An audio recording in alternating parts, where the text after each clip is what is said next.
Home to over 324,000 people and the High Plains Library District, stretches out over 4,000 square miles. In this video series, we'll take you around the county, north to south, east to west, to investigate Weld County's treasures.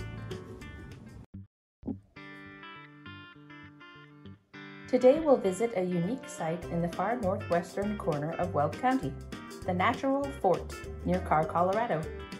If you travel north on Interstate 25, almost to the border of Wyoming, you will pass through a striking sandstone formation, which was bisected by I-25 when it was built in the 1960s. This is part of the larger Oligocene White River Formation, comprised of sandstones and conglomerates, which runs through South Dakota, Wyoming, Nebraska, and eastern Colorado. The Natural Fort is a maze of rock walls, hidey holes, passages, and rooms, all carved out by wind and water over centuries. It is only accessible by the frontage road, although it used to be a rest stop along the highway with a now missing historical marker.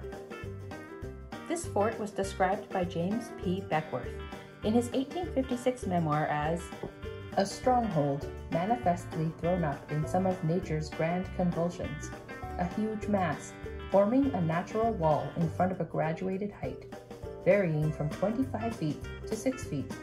It was solid and nearly perpendicular all around. It is now much smaller, having continued to erode and having been largely decimated in the 1960s when I-25 was built through the middle. This natural fort was the site of a brutal battle in 1831 between Blackfoot and Crow tribes at a time when severe drought and the resulting food shortage sent both these tribes into the same area, searching for buffalo.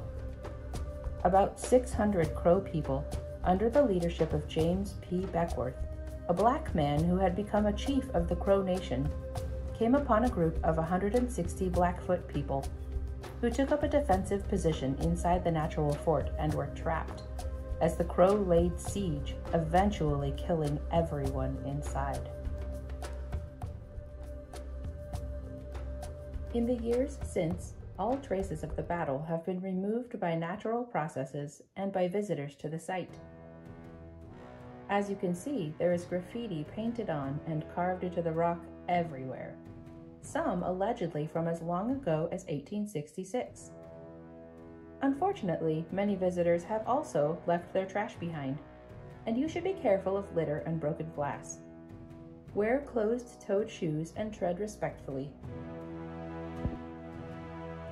The Natural Fort really makes me think about how humans interact with each other and the places we inhabit.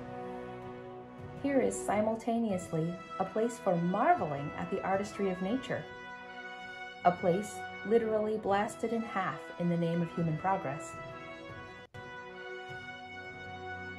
a place people have explored and left their marks for more than a century, and before that, a place where Native Americans battled each other for resources made rare by drought, but also by the campaign of settlers and soldiers to decimate their main source of food, the buffalo. This is a place where hundreds of people lost their lives. It is a remote, wind-swept place that has seen violent conflict, death, survival, and the conflicting human desires to build and to destroy, to take and to leave something of ourselves behind. Many people have explored this place, and many more will, if we are respectful and try to preserve this Weld County treasure.